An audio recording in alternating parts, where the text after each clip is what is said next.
It all starts with a dream, good people, to create a properly beautiful RGB system with illumination so good you might just power through an insane amount of cables, but then you realize it's not a dream, it's a damn nightmare, and spend the next 2 days making those cables perfect. The end result though, my friends, is absolutely gorgeous with 6 beautiful fans, this cool flexible strip around the motherboard, and of course, color accent RAM, all inside the mid-tower, surprisingly capable of handling all the wires, and today I'm gonna show you how.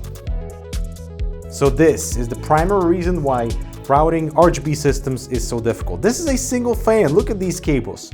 I mean, not only do you have to worry about, sure, routing, the power connection, whatever, but we have this additional little sucker, the 5-volt, 3-pin addressable RGB. This is what allows this beautiful ring of diffusion to light up in gorgeous colors. If we take a look at another fan, you can see it's exactly the same approach. 2 very long cables, one for power and one for lighting. And so when you combine multiple products, all these cables, man, they just starting to stack up. To be honest, I am very proud of myself on how I've completed this. Absolutely no bulging on the side panel, and it even has noise dampening material there. So this panel is, slightly inwards towards all this cable mess. But I think I figured out the no stress approach to cable management. One of the reasons I dislike cable management is because I am constantly shooting something in video and doing cable management at the same time. Here,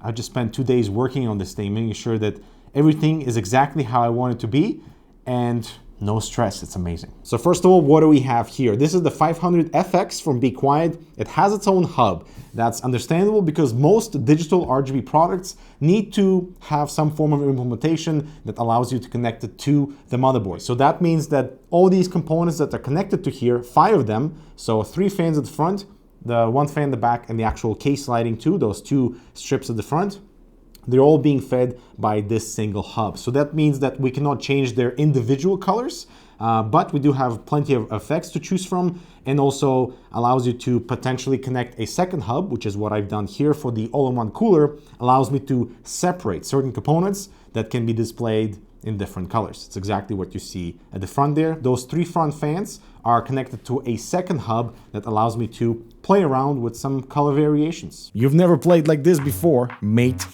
Introducing the Xtrfy M8 with its visionary concept of an ultra-low front section of only 4mm button height, improving control and accuracy for those unforgettable mate moments. The mouse is wireless with a discrete USB-C port on the right to make room for that ultra-low front, has the Pixar 3395 highest performing sensor, and incredibly only 55 grams with a solid shell. Trypophobia no more, and you get to choose your favorite colorway. Check it out below. All right, so here's a very important tip about these 5-volt 3-pin connections. They're not backwards comparable with the 4-pin connections. See here, one is missing. So this is 3-pin, which means 5-volt ARGB. Don't confuse that with the 12-volt 4-pin connections, which would have all 4 pins. But also important, you can see this plastic housing has a bit of a clearance right there, and that's the perfect spot for these tiny pins to enter. So when you're plugging this in, make sure you're not plugging it into an empty void of plastic, but actually plugging into a female connector. I think the most important thing when it comes to cable managing something of this caliber is understanding your components and what they need in terms of power and lighting, and if you can separate certain things in certain channels to have some fun play of color variation. The second thing is understanding case cables as well, so that you can route everything before managing all the ARGB components, because those things are a little bit more tricky with additional wiring.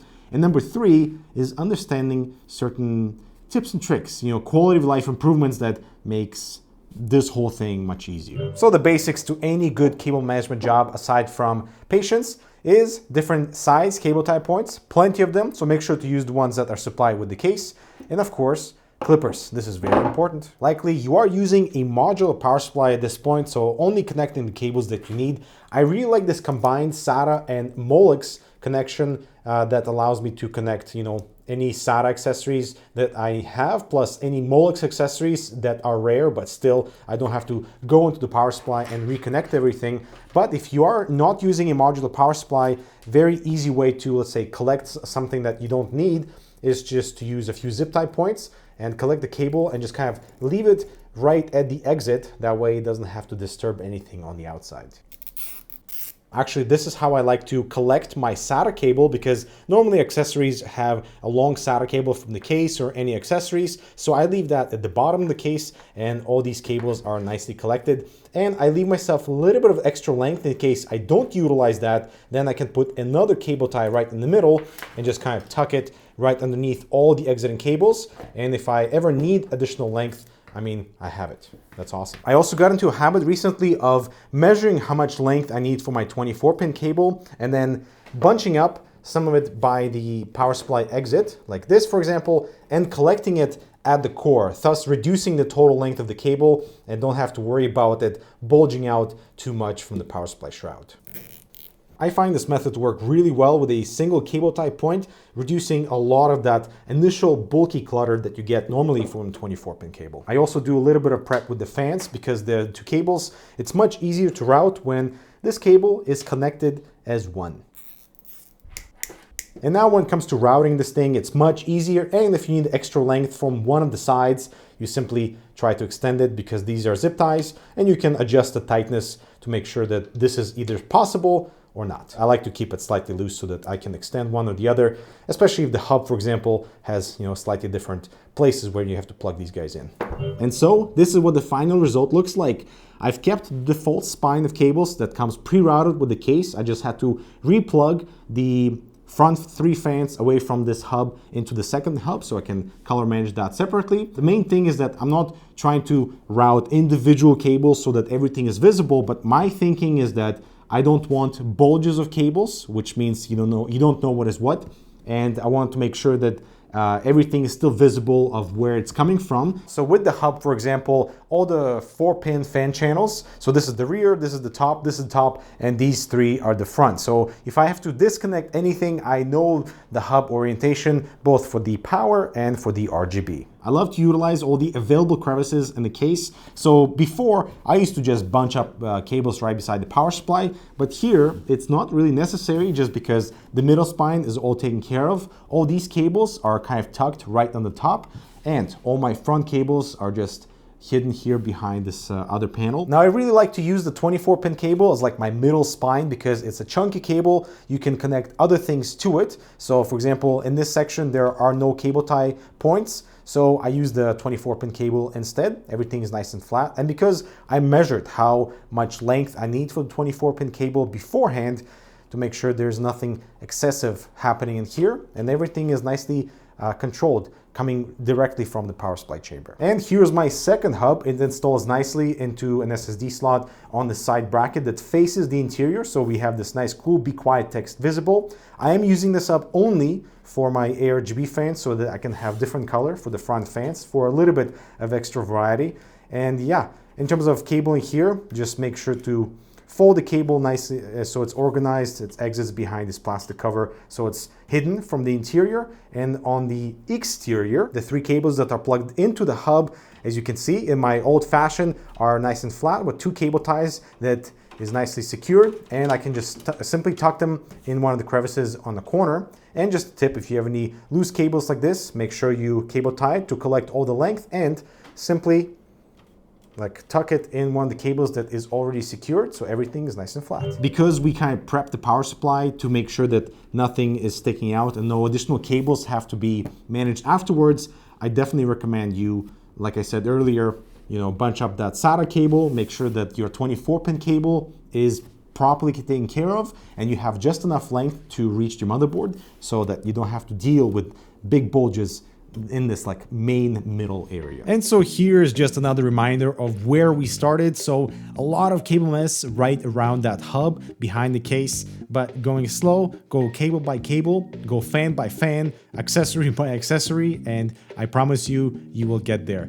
On the interior, that's also another beautiful point. There's absolutely no cables that I have to deal with because pretty much all the fan cables are going directly to the back. The only thing I had to route was the ARGB connector for the AAO pump, and that just goes cleanly around your RAM slots. That's an easy little trick to hide that cable. And once again, the system looks absolutely gorgeous when lit up. I'm very glad I separated the 3 front fans to a different hub so I can control the lighting of those separately and create that beautiful contrast between the fans, the RAM, and the GPU, while everything else is connected to the main case hub, and therefore that is one single color, and I can change the effects and whatever from that separately. Good people, I would love to hear how you approach cable management and hope you were able to take away some things when it comes to trying to prepare yourself mentally when it comes to routing things in the RGB space later on. It's definitely a challenge just because of the additional cabling that requires to route all the lighting accessories and components, but I feel like with a proper state of mind and a proper sort of like a preparation list, like I've explained in this video, you'll be able to achieve something that looks this clean and this good, and you can actually enjoy RGB, and in this case, digital RGB, as we move forward into the new age. I'm Dmitry, thanks so much for watching, and I'll talk to you in the next video, and as always, cable management responsibly, my friends.